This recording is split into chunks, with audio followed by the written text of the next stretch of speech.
क'क्राझारनि सिखाव थुब्लावादानि स्कुटि खावनाय इनफरमेसन मोनजोब्बाय रायजोफोर। आं बेखौ फुल भिडिअ लाबोगोन, हमबायानो दां दाहालागै। गाबोनफोरसिम भिडिअ नुहैनो हागौ। बेनि सिगां जोंहा रिटायार्ड IRS अफिसार मानगोनां जनकलाल सार आरो पंकज इस्लारि सारमोना माखासे गोख्रों बिबुंथि होदों। डायनामिक लिडार दिपेन बर' सार आरो दिलीप सयकिया बिथांमोननि सायाव मा होदों बर'फ्रा साफ्रोमबो मिथिना लानाया गाहाम। MP दिलीप सयकिया बिथाङा ट्राइबेल बेल्ट एन्ड ब्लक आरो 6 शेड्युल मोनसे जायगायावनो ज' थानो मोना बेबायदि बुंनायजों लोगोसे जोंनि बे 6 शेड्युल एरियायाव गासै हारिनि सुबुङानो हानि मोनथायखौ मोननायनि बाथ्राखौ बिथाङा खौरां बिजोङाव बुंनायखौ नुनो मोनदों। बे बेलायाव मा बुंगोन? खुलुमनाय थाबाय। दिलीप सयकिया बिथाङा बे खोथाखौ मानो बुंदों बिनि सोमोन्दै जोंनि गोबां आफादफ्राबो बा जोंनि ट्राइबेल माहारिफ्रा बा जोंनि बर' माहारिफ्रा दुखु मोननायखौ बुंनायदों, गोबाङानो बुंदों आरो माखासे मिडियाजोंबो माखासे आफादफ्राबो बुंबाय। जोंबो ट्राइबेल राइट प्रटेक्शन एसोसिएशननि जानानै बेखौनो बुंनो सानो। दिनै आंनि प्रेसिडेन्ट आदाया एसे हाथाइ सानायनि थाखाय बेवहाय नुजानो हायाखिसै। दा दिनै दिलीप सयकिया सासे जोंनि कन्स्टिटिउसननि हेड, जाय माने कन्स्टिटिउसन दाग्रा पार्लियामेन्टनि सासे मेम्बार बिथाङा। बे मेम्बारखौ जोंनि बर'नि थाखाय, जोंनि ट्राइबेल माहारिनि थाखाय जानो बुङैनो थाखायनो जोङो बिथांखौ बर' रायजो राजाफ्रा खालामदों। जोंनि बर'नि सासे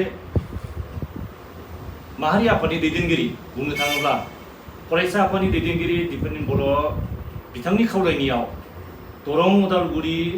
आप टु सनितपुराव, गहपुराव गासैखौबो बुंदों बिथाङा जे दिलीप सयकियाखौ जोङो पार्लियामेन्टआव थिनहरनो हायोब्ला जोंनि बर'फोरनि ट्राइबेलफोरनि गांनाय उखैनाय बा जोंनि एकर्ड इमप्लिमेन्टेसननि खामानिखौ मावफुंनो थाखाय जों बिथांजों रायज्लायबाय होननानै बुंनानै बिथाङा जोंनि रायजो राजाखौ कनभिन्स खालामनानै जोङो देरहाहरबायबो। बिथांनि बुंनाय लेखा जों देरहाहरबायबो। नाथाय दिनै बोसोरसे थाङैनि सिगाङावनो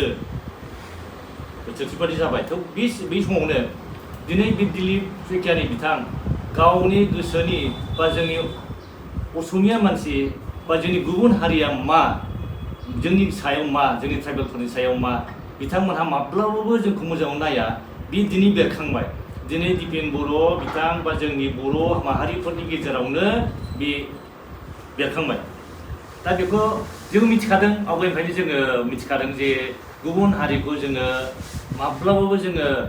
फुल्लि जों फोथायनो हाया बा फोथायनो नाङा होननानै जों सानदोंमोन आरो फोथायखायामोनबो जोङो। मानो होनबा दा जों बेखौ नुदों। नाथाय दिपेन बर' बिथाङा गावनि साननायजों बा गाव मा सानदों, मा लुबैदोंमोन, जों बेखौ मिथिनो हाला। दिनै बिथांखौ जोङो देरहाहरनायनि उनावनो जोङो बेखौ मोनबाय। नाथाय बिथाङा दिल्लीयाव मा जोंनि थाखाय मा बुंदों, बिथाङा जोंनि थाखाय मा बुंनो, जोंखौ नाख्रायनानै नाख्रेबनायसो बुंबाय। बेनि थाखाय जों बिराद दुखुनांथाव। जों दा बेखौल' बुङो, बिथाङा कन्स्टिटिउसन दिलीप सयकिया 6 शेड्युल आरो ट्राइबेल बेल्ट ब्लक बे मोननैजों जानो हाया। आरो बेवहाय मा एडभान्टेज दं आं बेखौ मोजाङै मिथिगौ, गावनो सिखार लाबाय। आरो मिन्थिदोंब्लाबो बियो खालामनो नागिरदों बे मोननै गेजेराव। नाथाय मिन्थियाखौनो जोङो दा हमना लायोब्ला गाव बेसेबां एडभान्टेज दं आं बेखौ मोजां मिथिया होननानै बुंबाय बियो। होमबा बिथाङा बे कन्स्टिटिउसनखौ बा 6 शेड्युलखौ फरायाखै नामा? जोंहा BTC 6 शेड्युल जादों। नै BTC 6 शेड्युलाव बुंदों जोंहा नंगौ ट्राइबेल बेल्ट ब्लकआ आसामाव ट्राइबेल बेल्ट ब्लक हिसाबै जोंहा दखर जोंहा दङ। आसामाव 47टा ट्राइबेल बेल्ट ब्लक दङ। बिनि बिथोराव जोंनि बे दा BTCआव जों tribal belt block, tribal land, tribal area जानायखायनो बेखौ जोङो बे ट्राइबेल बेल्ट ब्लकआ स्टेटआनो जोंनो बेखौ बै समाव गपिनाथ बरदलै बै समाव जेला इन्डिपेन्डेन्ट 1947आवनो जों दानो हानाय आरो माखासे जों ट्राइबेल एरिया थानायखौ उनाव 1956, 1976 आरो 1984 सिमाव जोङो बेबायदि ट्राइबेल बेल्ट ब्लक दानानै लादों। आरो बे ट्राइबेल बेल्ट ब्लकनि गेजेरजोंनो जोङो दिनै जोङो रायजो दाबिनानै जोङो दा 6 शेड्युल मोनसे जोङो अट'नमास डिस्ट्रिक्ट काउन्सिल मोनदों। बे अट'नमास डिस्ट्रिक्ट काउन्सिला माबोरै जायो? ट्राइबेल लेन्डआव जायो। ट्राइबेल बेल्ट ब्लकनि एरियायावसो मोनो। जाय ट्राइबेल जानांगौ बायसो जों मोनो बे 6 शिड्युल आरो ट्राइबेल बेल्ट ब्लकआ मा बिथाङा बेखौ मिथिया होनदों 6 शिड्युला जादों सेन्ट्रेलनि सेन्ट्रेल गभर्नमेन्टनि बियो 6 शिड्युला बे 6 शिड्युला सेन्ट्रेल गभर्नमेन्टनि जेरै बेल्ट ब्लकखौ जों आसामनि बियो आसाम स्टेट गभर्नमेन्टनि आन्दाराव ट्राइबेल बेल्ट ब्लक दानानै होनाय खिन्थु 6 शिड्युल जादों सेन्ट्रेल गभर्नमेन्टनि बे 6 शिड्युलाव बावहाय जोंनि कन्टिगुवास एरिया आवगायावबो बुंखांबायानो कन्टिगुवास एरिया माने जेनेबा नैबे जोंनि ट्राइबेल बेल्ट ब्लक दं दाना बेखौ फिउ बारनानै बेयाव थाङा ओंखायनो कन्टिगुवास बे बाउन्डारि बे सिमायाव लांनानै नैबे माखासे बेल्ट ब्लक नङै दंफायोमोन बेखौनो जेनेरेल होनो दानि जोंनि गभर्नमेन्टनि माखासे लिडारफ्राबो बा जोंनि मानसिफ्रा मिथिया जे बेहाय माने जेनेरेल एरिया होनो 6 शिड्युल जानाय माने बेयो ट्राइबेल लेन्ड जाजोब्बाय 6 शिड्युल माने बेयो ट्राइबेल एरिया बे प्रटेक्टेड जाफाबाय गासिबो प्रटेक्टेड बेवहाय बेल्ट ब्लक आरो जेनेरेल एरिया गैला जोंहा आसामनिबा बेल्ट ब्लक दंमोन खिन्थु दा 6 शिड्युल जानाय लोगो लोगो माखासे जेनेरेल एरियाबो कन्टिगुवासलि बे 6 शिड्युलाव हाबबाय बेखौ 6 शिड्युल बे जादों इन्डियान गभर्नमेन्टनि बे मोनसे आयेनजों दाजानाय बे शिड्युल जेरै 12था शिड्युल दं बे 12था शिड्युलाव बे जादों माबा लेन्डनि शिड्युल आरो बे जादों माखासे भाषानि शिड्युल जेरै 8 शिड्युलाव जोंनि बर' राव भाषा बे 22था भाषाया 8 शिड्युलाव हाबो भाषानि माबा जादों शिड्युला जादों 8आवहाय जोंनाबो बे 22था माने 8 शिड्युलाव हाबनायखाय जोंनाबो बे इन्डियाननि 22था इन्डियान मेजर लेंगुवेजआव जोंनाबो गोग्लैफाबाय दा बे 6 शिड्युला जादों ट्राइबेलफोरनि ट्राइबेल एरिया जेरै 6 शिड्युल बियो 6 शिड्युलाव दिनै मानो दस्रा माबा अरुणाचल होन लादाखआव होन माबा मणिपुराव मानो 6 शिड्युल बिदों मानो ट्राइबेल बिदों जोंहा दिनै मोनखानायखौ मानो जोंना मानो इमप्लिमेन्ट खालामबा मानो जोंना लिडारफ्रा बेखौ बुजियाखै बिटिआर दाजेननाय जेला बावहाय बिथांमोना फार्स्ट एसेम्बलि जिरायो होमब्लाबो मा 6 शिड्युल होननानै सासे माबानि MCLA बिपिपनि MCLA बुंदोंमोन 6 शिड्युलाव बेबायदि माबा मोनसे बुंदोंमोन बियो दाना मा 6 शिड्युल होननानै जोंना बे मा होनो अध्यक्ष माने मा जोंना बिथां चेयारमेना माने बेखौ माबा बादासो हरदों 6 शिड्युला माजों 6 शिड्युलजोंसो बे BTC काउन्सिल जादों दा दिनै अरुणाचला माने BJPनि गभर्नमेन्ट खिन्थु मानो 6 शिड्युल बिदों बेखौ स्टाडि खालाम लिडारफ्रा आं बुङो आरो दिनै मणिपुराव माने 6 शिड्युल माने बिसोरो ST जानो नागिरदों जेराव माने मणिपुरा मेइतेइफ्रा गावसोरनो रायजो खुङो मानो जानो नागिरदों बिथांमोनहाबो गिनाय दं लेन्ड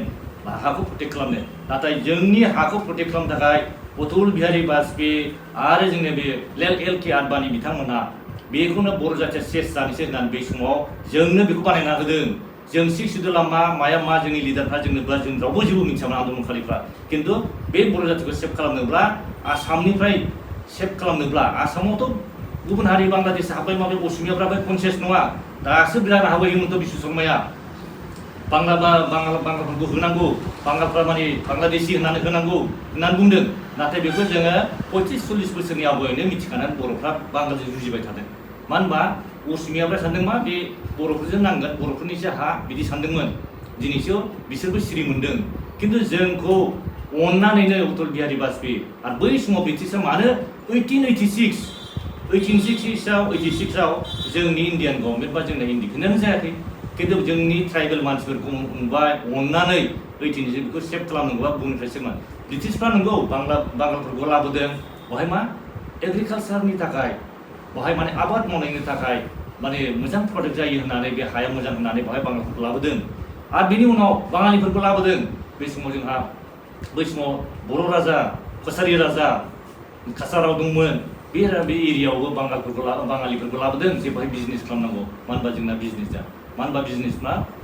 मानिफ्रा ब्रिटिशफ्रा जोंनिफ्राय जेसेबांखिनि माने सर्स मोनो बेखौ फाननानै बायनानै बिसोरो गासिबो माने थाखा फैसाखौ लांनाय बिनि थाखाय बिसोरो बहाय आबादबो खालामहोदों बिजनेस खालामहोनोबो लांदों साहा बागान खालामनो थाखायबो जोंनि जायनि थाखाय साहा बागाननि माने लेबारफोरखौ लाबोनो थाखायबो झारखान्डफोरनिफ्राय छत्तीसगढ़निफ्राय लाबोदों दा बहाय जों बेखौनो बुजिदोल' जे जोङो 6 शिड्युल होनोब्ला मा दा नैबे 6 शिड्युलखौ दिनै बेयो दिलीप सुखिया बिथाङा मिन्थिनानैबो मिन्थियैबायदि खालामदों आरो मिन्थियाखैब्ला बिथाङा बेखौ नायथों खिन्थु जों बुजिनायाव साफ्रोम असमिया बे रोङा जानो हागौ मिथिया जानो हागौ माखासे बिसोर सब समय बर'फोरखौ माबोरै नासयनो बर'फोरखौ माबोरै बे शिक्षितखौ बोरै बोख्रेबनो बिनि थाखायसो गुवाहाटियाव जिरायनानै नायो दिनै दा बिथां हिमन्त बिश्व शर्मानिया ननि गपाल महन्त दङ